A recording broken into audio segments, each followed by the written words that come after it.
La paz sea sobre todos vosotros. Me llega el mensaje de un hermano que dice así. En Sura 95, versículo 2, encontramos por el monte Sinaí. Esto huele a traducción simple y tradicionalista. Lo que se traduce como Sinaí, en realidad, si miramos su raíz, Sin Nun Wa, viene a significar esplendor o bendiciones. Lo que viene también a lo que siempre comenta de que el Corán solo habla de evolución o progresión una y otra vez. Esto es cierto. ¿Tú qué sentido le das? Gracias por tu respuesta, hermano. Un fuerte abrazo. Otro para ti, hermano Baraklov, y que espero que todo te esté yendo muy bien, inshallah.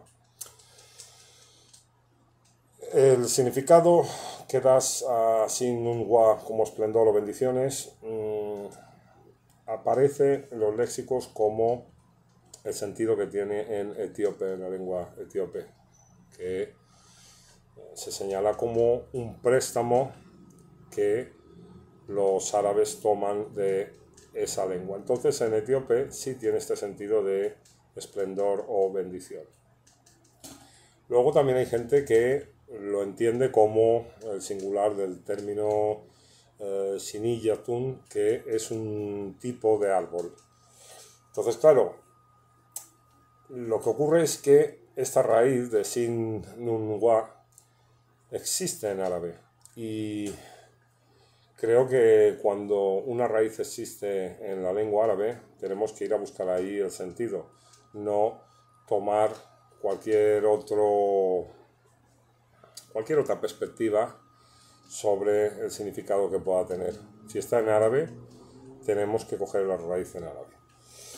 Lo que ocurre cuando cogemos esta raíz en árabe, nos damos cuenta que se solapa con dos o tres más. Entonces, este Sinin, o Aturi Sinin, por el monte Sinaí, tendría un significado que deberíamos basar en el sentido básico de todas estas raíces. Y uno dice, bueno, pero ¿cómo es esto? ¿Cómo puede ser que tenga tantas raíces? Una sola palabra se pueda construir desde tantas raíces. Esto pasa con muchos términos del Corán. Lo que ocurre que, mira, si cogemos todos los sentidos básicos de estas raíces, nos vamos a encontrar que todas están relacionadas con una continuación, con un aparecer de forma continua, con lo que sería el transcurso del tiempo, el pasar del tiempo, algo, cualquier cosa que está sujeta a la acción del tiempo. Entonces, de algún modo también se está hablando de una progresión. Tuli, que se lee como monte, el significado básico, ya sé que resulta increíble, pero es el de crecimiento y desarrollo. Entonces, Wakturi Sinin podría, bueno, de hecho, en su sentido más básico, independientemente de la raíz que queramos tomar, tiene el sentido de un crecimiento o desarrollo continuo, que se presenta de forma continua. Esto coincide con lo que siempre hablamos, y tú también citas en el mensaje, de que todos los términos buenos o relacionados con el paraíso siempre llevan el sentido de evolución o progreso. Pero ya que hablamos de este monte Sinaí, me gustaría hacer un comentario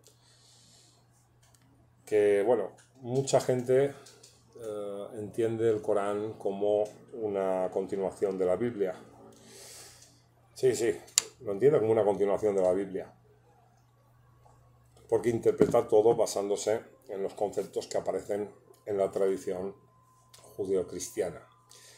Pero cuando nos vamos a solo el texto coránico, nos damos cuenta que existe una interpretación más profunda, más útil para nosotros, más práctica.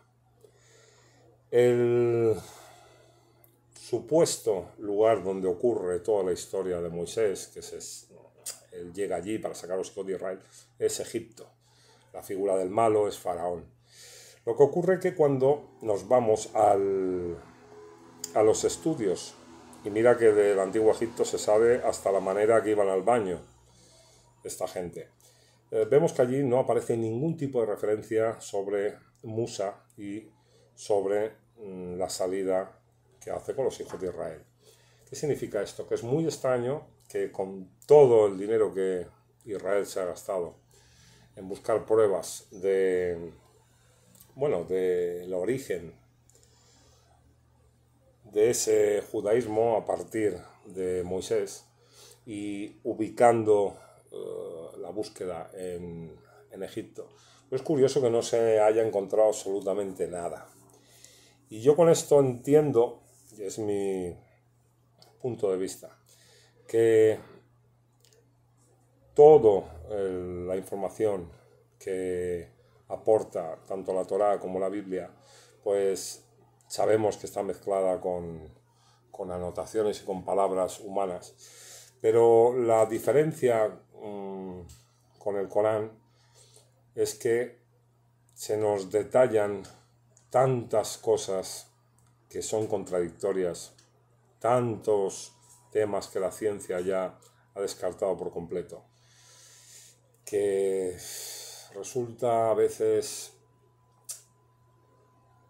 cuando se intenta aplicar la razón, resulta un poco duro de leer.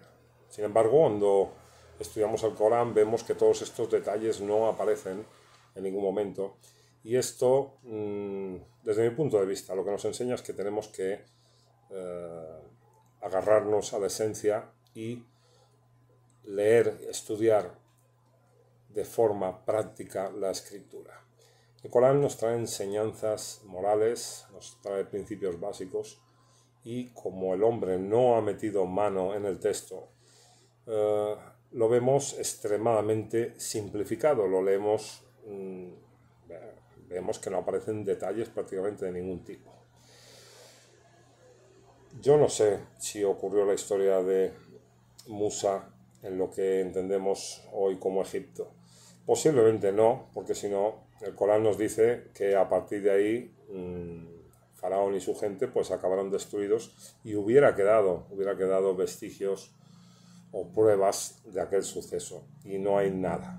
Ya os digo, Israel son los primeros interesados en que aparezcan este tipo de pruebas y no han encontrado absolutamente nada en todos estos años. ¿Cómo es posible que la tradición judía entonces hable de Egipto? Bueno, también le atribuyen un hijo a Dios, y ese concepto se ha convertido en una religión universal, entonces eso no nos tiene que sorprender. Misr, que se entiende como Egipto, ¿no? Cuando Moisés le dice volver a Misr, pero el sentido básico de la palabra Misr en árabe significa una metrópolis o gran ciudad. Entonces no tenemos por qué ubicar o pensar Misr como Egipto, sino como la gran ciudad o la metrópolis donde estaban los hijos de Israel. Esto que nos hace pensar que posiblemente la historia de Musa ocurrió en otro lugar, pero es que el Corán no confirma nada sobre este asunto.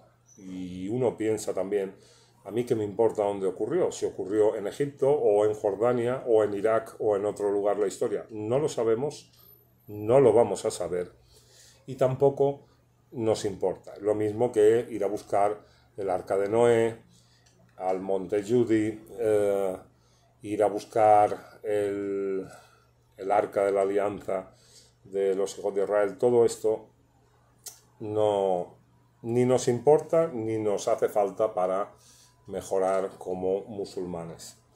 Entonces, esto era el comentario que yo quería hacer, y recalcar eso, que el Corán viene para darnos enseñanzas prácticas y útiles, no para contarnos historias de las que, ya te digo, poco vamos a sacar, y a nosotros que nos importa dónde ocurrió la historia de Moisés y Faraón y los hijos de Israel. No nos importa para nada. Bueno, esto era todo, hermano. No te he contestado la pregunta, o sí, Monte Sinaí, pues un desarrollo gradual y continuo. Eso es lo que yo opino que significa. Un fuerte abrazo, hermano, cuídate mucho y asalamu alaikum.